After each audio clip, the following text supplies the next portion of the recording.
जय मसीह सम्पूर्णमा हामीले उपवास बस्दै आएका छौँ।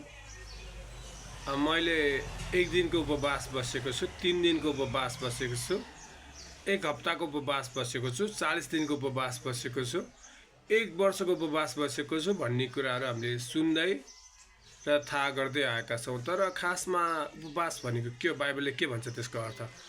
उपवास बस्नु भनेको चाहिँ पश्चाताप गर्नु हो, आफैलाई परमेश्वरमा लानु हो, नम्र बनाउनु हो।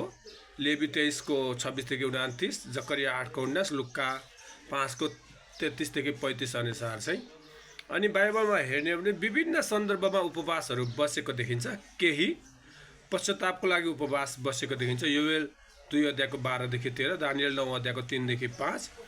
बिरामी पर्दा बिरामी निको होस् भन्नको लागि उपवास बसेको देखिन्छ। भजनसङ्ग्रह 35 को 13 देखि 14, 2 सामुएल 12 को 15 देखि 17, मत्ती 17 को 21।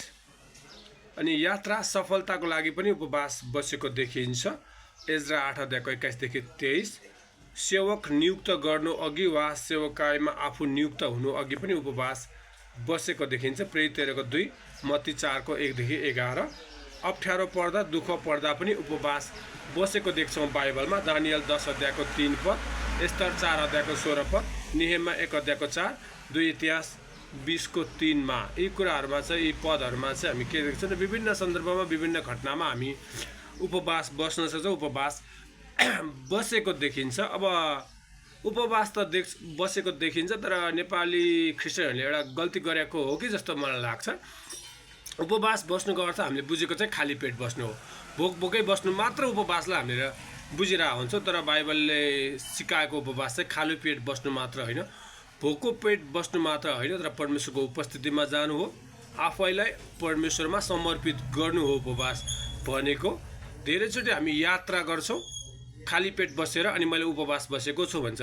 हामी आफ्नो दैनिक दिनचर्याहरू कामहरू गरिरहेका हुन्छौँ, तर खाली पेट बसेर मैले उपवास बसेको छु भनिरहेका हुन्छौँ। तर बाइबलले चाहिँ खाली पेट बस्नु मात्रलाई उपवास भन्दैन, तर खाली पेट बसेर प्रार्थनामा सङ्गतिमा समय बिताइएको छ भने मात्र त्यो उपवास बसेको हो। धेरैचोटि हामी यात्रामा जाँदा कसैसँग भेट्दाखेरि चिया खानुहुन्छ भन्दा मेरो उपवास छ भन्छ, खाजा खाउँ भन्दा मेरो उपवास भन्छ। त्यसलाई उपवास भनिँदैन, त्यसलाई चाहिँ खाली पेट बसेको भनिन्छ।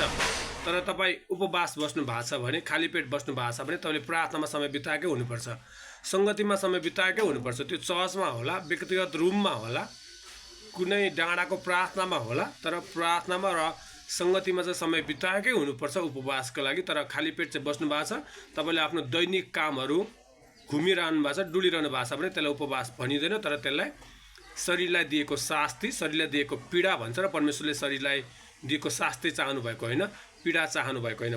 कलसी 2 अध्यायको 23 पद र 18 पदले त्यही कुरा बताउँछ। त्यसैले समग्रमा उपवास बस्नु खाली पेट मात्र होइन, तर उपवास बस्नुहुन्छ भने प्रभुमा समय बिताउनुहोस्, सङ्गतिमा समय बिताउनुहोस्, अनि त्यसले तपाईँ अनि मेरो जीवनमा आशिष ल्याउँछ। हुन्छ, धन्यवाद। जय मसीह।